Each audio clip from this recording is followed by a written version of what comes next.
to Situational Shift, a show where we decide what the best car is for certain situations.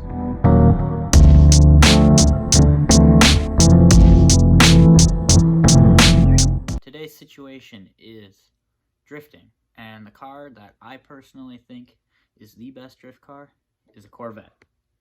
But if you want to get more specific, C5 Corvette. So let's talk about how you can set up your drift car. What you're going to want is an angle kit, suspension, tires. I mean, there's a whole list of things, but for right now, I'm just going to cover things that we don't have here that I can show you. So number one being the angle kit. Basically what that does, gives you more turn in the car, right? So you can have more control in the middle of a drift. Next thing you want is sort of something that we have, but it's just good to go over now. We do need power. You want power to upset the car. Basically, the way you start a drift is by upsetting the car, at least that's how I was taught.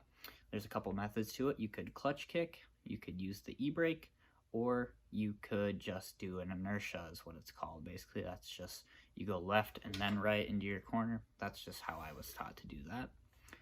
There's a lot of different drills into it. It's not so something you can necessarily pick up right away if you want to be good at it, but if you have the opportunity to go drift, I would recommend it. It's a lot of fun. Other than that, there's just other things such as welding your diff if you can, or just getting a complete drift differential set up. Otherwise, we will show you anything else that you need to drift your car. Okay, so for exterior purposes, I'm going to keep this short because exterior is not super important when making drift cars, but what you do want is it to be lightweight. So any panel you can get rid of it. Having a lighter car makes it easier to drift. Now, the reason I like this is because it's more heavy in the front than the back, but typically what you want is a 50-50 weight distribution, means the front and the back are equally sort of distributed with weight purposes. This one has a heavier front than back, but the reason for that is because this car makes a lot of power, so it's not that big of a deal. If you get an angle kit, it makes it super easy to control it. There's other things like that, but I think personally that this works. If you have power, you can make up for the weight. So apologies, we can't go on the inside of this car. It's on stands right now, so I don't want to sit in it, but a couple things to go over on the interior that you typically see in a drift car is obviously a sort of bucketed seat, which is important to have.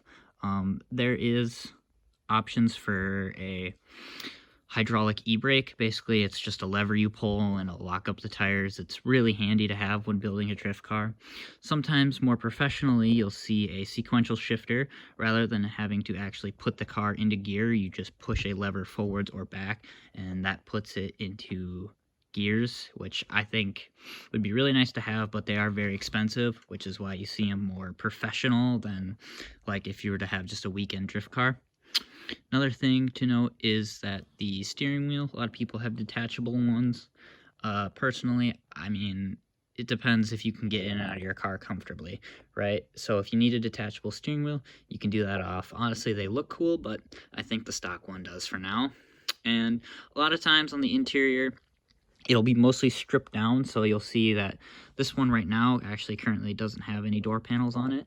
That's something commonly found in drift cars. The reason for that being is weight reduction. You do not want a lot of weight in your car when you are drifting it. So personally, what I would say is any panel that you do not need, get rid of it. It'll make your car lighter, and that's what you want in a drift car.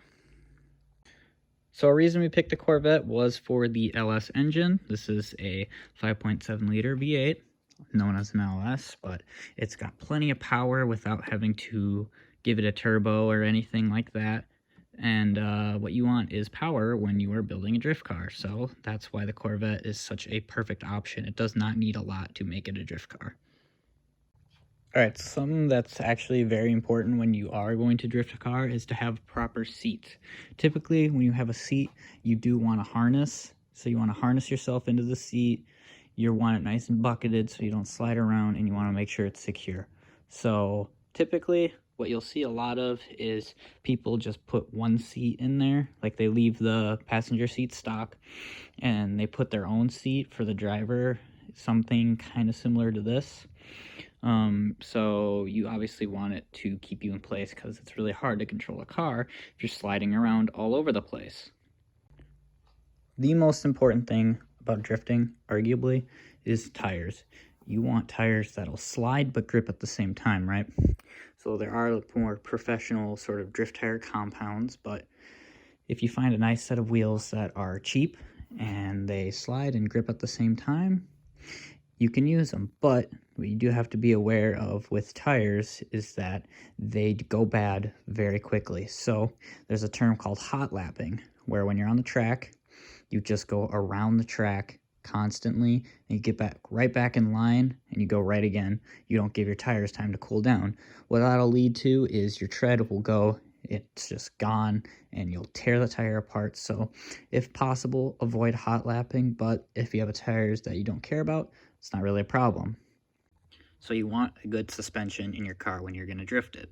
So a couple reasons for that being, one, you want it low so the car doesn't roll, and two, you want it to not be super stiff so you bounce around everywhere. So what a lot of times people do to lower their cars is they just cut their springs. It achieves the goal of getting it lower, but your ride is so bouncy, it's not worth it. So you want to do is buy a nice suspension setup that'll be comfortable and lower it at the same time, because you don't want your car to roll. That's bad news because it doesn't really get the weight distribution that you want, so you're gonna want it to not roll, so you can most likely slide your car better. Other than that, just nice pair of coilovers, or if you want to go hardcore and get really nice suspension setup, you can do that too.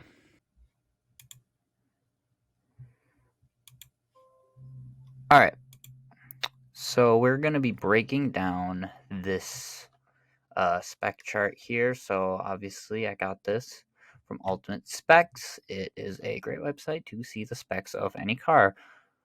So what you'll see here is that its top speed is 175. Doesn't really matter with a drift car. It's got some pretty good acceleration, 4.7 seconds. And you'll see that it does run on fuel. You can have it tuned to be run on E85 or honestly anything that works. Personally, I would get it to run on E85 if you're going to make it just a specific sort of track vehicle, because it gets you better power output without having to use actual race gas. So something to note here is you'll see rear wheel drive. That's something that you need to have in a drift car. All-wheel drive is a good option too, but that's obviously for a more professional standard. If you're just learning, rear-wheel drive is the way to do it. You can't drift a front-wheel drive car. It doesn't work because all the torque is in the front wheels. That's not how it really works. You'll see that it is a 6-speed manual. Manuals are also something you need in a drift car because you're going to want a clutch, which actually is something you need to drift a car. And we need to save our manual transmissions with our life because they are starting to disappear. So save the manuals. Other than that, there's a lot of other things on here you can see. I'll let you look, but basically all you really need is power, which you can see right here, and the torque is very good as well. So with that being said, check out this website, Ultimate Specs. Great website for anything you need to do.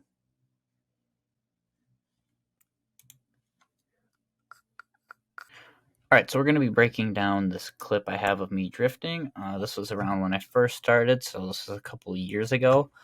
Before I go through this, I do want to just say this is not the car that we are looking at today. This is a C5, but not the same C5. This one has just, pretty sure at the time it just had an angle kit in it and just some tires, honestly, and that's about all it really had. So just shows how little you need to start. So let's start with just getting the car upset. So you see here we're taking off. And so right here. So you'll see no hand movement was done. I didn't use the e-brake. I used a technique called a clutch kick. Basically, that's where you just stomp on the clutch once and release it, essentially kicking the clutch, and that upsets the car and gets the back tires to skid, and that's how one of the ways you can initiate the drift. And so what you'll see here is that a lot of hand movements were being made there. Typically, when you're looking for style and points in like a competition, you don't want to have lots of adjustments with the wheel. You want it to be very smooth and natural. You don't want to have to adjust it all that much. And you'll see in the transition right here, you'll see right there, I kind of release the wheel. I like kind of sort of let go and let the wheel turn itself. That's something you want to do because you don't want to have to battle and fight the wheel when you're trying to transition into another turn. I think that doing that has to do obviously with the power that the car has, which is a good reason. C5s and just any Corvette around are really good because it just makes for so much better power, you could say. Like, you don't have to turbo it, you don't have to supercharge. It just comes with all the stock horsepower you need. And then you'll see here more hand movements. You don't want that. And so you'll notice there I was staying wide. You'll see right here I'm not close to the inner shoulder. You want to stay wide. Reason for that being is in style competition, you want to keep it wide. But if you're going for like time and you want to go through the drift track as fast as possible, you are going to want to hug that inner shoulder. But style, complete opposite concept. You want to swing out as wide as possible. So you see here, I'm out wide, let go of the wheel, let it adjust. And then right here, you'll see a wall. Typically in a competition, you want to get as close to the wall as you can without hitting it. That'll get you lots of points and stuff like that. But since I was just starting, I did not really try to go as close to the wall, considering this wasn't my car for one. You don't want to wreck someone else's car. This is one I rented while I was there from a cool guy called Ethan. Thank you, Ethan, for letting me borrow your car. It's a nice machine you got there. And so you'll see here that this is a longer sort of corner here, and a lot of hand movements. Like I said, you don't want to make all these hand movements. It's only going to hurt you, not help you. And obviously, the more practice you do, the easier it'll come to you. And you'll see here, I'm going back in line. You don't want to, if let's say there was no line there, you don't want to just go and go and go and go. Reason for that being is you'll shred your tires and the car has a very good chance to overheat. So what you want to do is keep an eye on your engine, let it cool after going a couple times. And obviously, if you want to preserve your tires, you don't want to keep hot lapping like that. You want to give it time to cool down because the hotter it gets, it's going to turn to liquid and peel and just completely shred them. And once your tires are shredded, they're not going to grip anymore. I had an incident once where one of my friends, my dad's friends, had a bunch of drift tires he wanted to burn off. So we were burning them off, and it was just hot lap after hot lap. And let's just say the tires did not last very long. So overall, drifting, it's quite fun. I would recommend that if you have an opportunity to give it a try if you're interested. Trust me, it doesn't disappoint. It's one of the most greatest experiences you could have, even just driving on a track. The feeling of going as fast as you can, doing what you want without any sort of fear of getting caught on like public space. It feels so great to push a vehicle to its limits and see what it can do. All right, so I hope that was semi entertaining, and let's get to the outro.